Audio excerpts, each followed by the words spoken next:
Welcome to Talking PHAT. That's PHAT spelled PHAT, which stands for purpose, hope, and truth. This is where solutions are discussed for today's problems in our country, in our communities, and in our lives. Greetings, everyone. Thank you for tuning in to another episode of Talking PHAT. This Talking PHAT, this PHAT, not FAT. PHAT, which stands for Purpose, Hope, and Truth.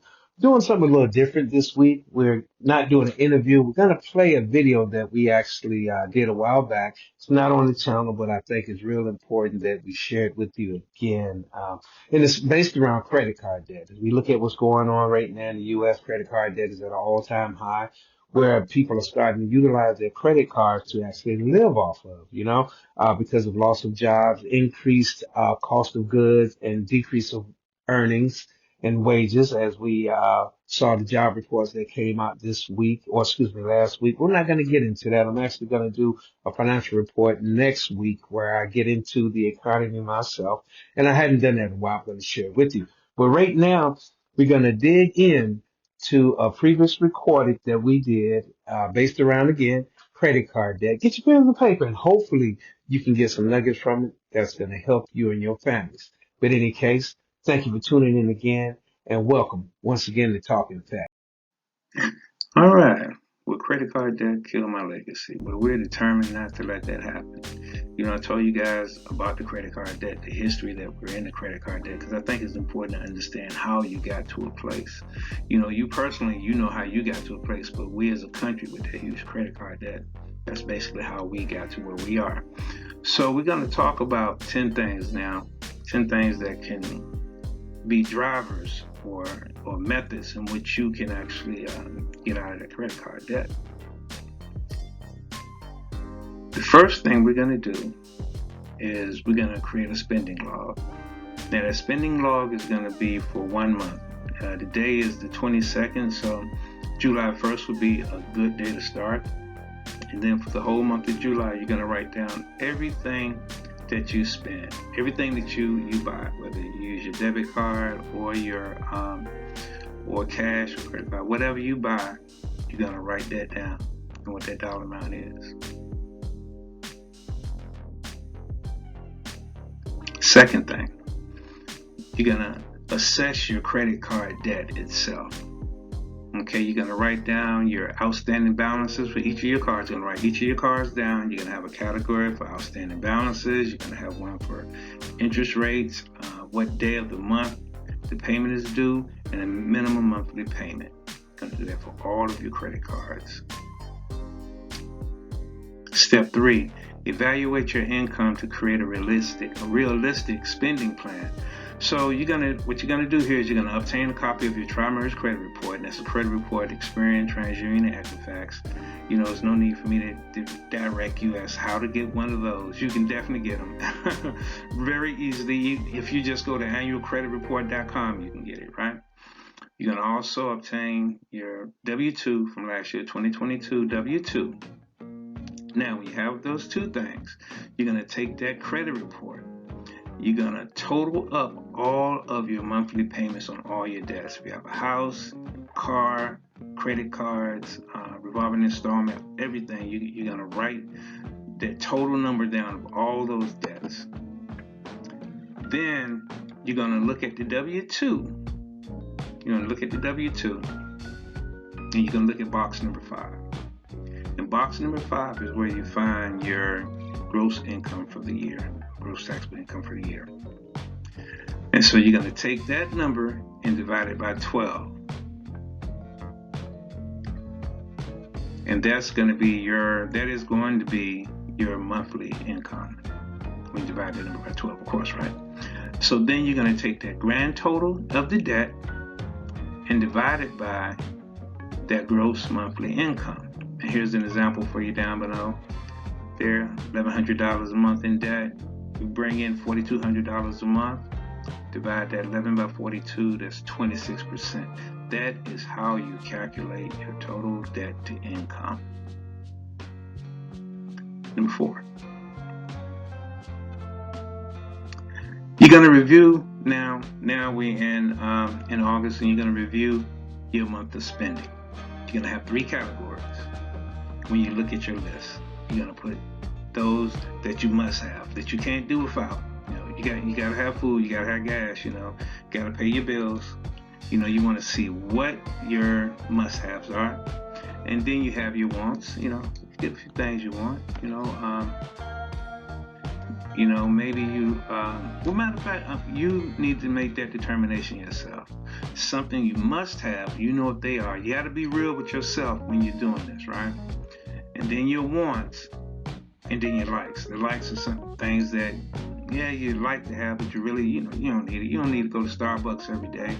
You can break that down a couple times a week, or once a week, or whatever. You don't have to eat lunch out every day. You could bring your lunch once or twice a week. Certain things that you could do to actually put these likes into place. Because we're going to number 5. Because likes equals dollars. So that like money, that like dollar that you have, now you have extra funds in which you can put towards paying off these credit card debts. All right, that's the first piece. Now, let's go to number 6. Number 6 is going to give you 2 choices for debt strategy. One is called the snowball effect. Very simple.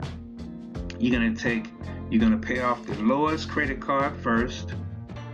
Then you're going to take that payment along with the payment for the next highest credit card. You're going to combine those each month till you pay that one off. Then you're going to combine those and go to the next credit card and so forth. So it's going to get bigger and bigger and bigger, right, till eventually you pay your debt off. That's called the snowball strategy.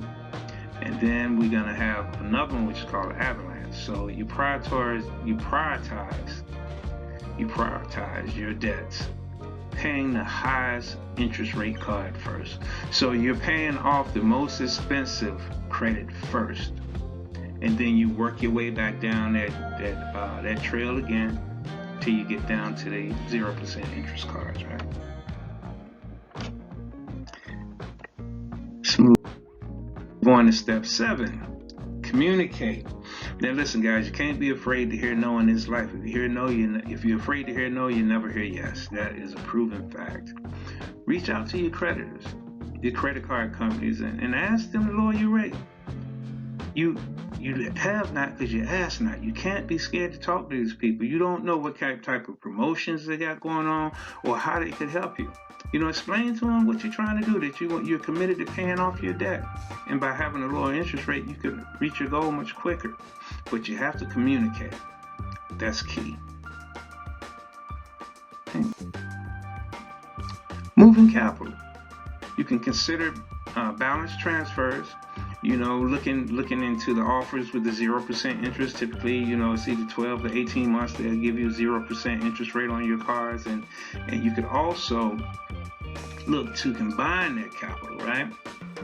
As a consolidation.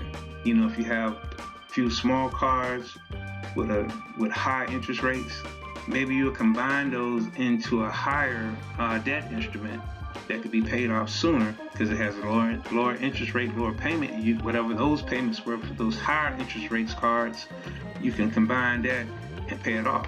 When you eliminate that, you don't just take that out of your scope, right? You take that dollar amount stays there in your spending plan. As you eliminate that in your spending plan, that dollar amount in which you stated that you're going to use to pay your debts off, you do that consistently each and every month. And then we go on to number 9. You can increase your income. There's another way to get liquidity to pay your debts off. You can seek to boost your income through a side job, freelance. If you have a certain skill, sign up on Fiverr. Let someone pay you for your skill. Sometimes you even have some things that you like to do that people need your assistance. Drawing, pottery. It's a lot of things that you could do to actually create some extra liquidity for yourself, especially with all these online opportunities that are out here. Give it a shot. Lyft, DoorDash, Uber Eats, some of those deliveries companies. Amazon has a contractor as well. So the goal is to pay the debts off. Look, got to do the work, y'all. Seed time and harvest time. We're talking about right now. We're digging the ground. We're digging the ground, so we put seeds in the ground, so those seeds will return fruit, and that fruit is what we're going to use to invest. Okay? And then last but not least, seek professional advice if you need it. If you're overwhelmed and unsure about your best course of action, consider, if it's business, you got the SBA, you have your state corporate commission, you can go onto their site. There's a lot of information on the SBA site. It really is. Take time to take a look at it. You have your urban leagues that you can go sit down and talk to someone about your personal debt, and then you have legal aid. Now, they also have credit counseling too, but be real careful. Don't give anyone control over paying your debts for you, because the way that reports on the credit report is like a Chapter 13. I mean, if you're going to file bankruptcy, if it's that bad, you need to go ahead and file. Don't go into the consumer counseling where it just reports like a Chapter 13 and you lose all the benefit from their services when you try to do things like purchasing a house and things of that nature. But in the case, guys, hey, those were the 10 things I wanted to give you. Hopefully you got something out of it. This was just a little piece of the sauce. We had on this first episode, we had some technical difficulties, believe it or not, But hey, we worked through it. But in any case, I'll see you in a moment. Well, there it is. Credit card debt. Don't let it steal your legacy. Hopefully you found at least one or two or three or even all 10 of those pointers can be useful in your own personal life, because when we look at credit card debt and what's going on in our society right now, a lot of people are having to live off of their credit cards due to various situations that I mentioned earlier. But hopefully this can help you, if you're in that position, get out of that situation. I want to thank you for taking time out of your busy schedule to tune into this episode of Talking PHAT. And we'll see you next Thursday at 9 o'clock. And listen, I'm going to be providing some information on the economy, going over a financial report from my perspectives and what I see happening out there. Hopefully you will be able to get some sauce from that as well. And Coach Yolanda will be coming back, and I'll be talking about that next week. And if you didn't see last week's episode, Coach Yolanda gave some phenomenal tips in trading, as we've been talking about trading and how to trade, but she gave you some visuals as to how it works and how you can actually make money doing it. But in any case, guys, once again, thank you for tuning in to Talking PHAT. I'm your host, Keith Robertson. As we say, action of knowledge leads to power. Peace and blessings. See you next week. Thank you for taking time to tune in to Talking PHAT. As we know better, we must do better, because action of knowledge leads to power. If this content has been useful to you, please like and share. Tune in again. Peace and blessings.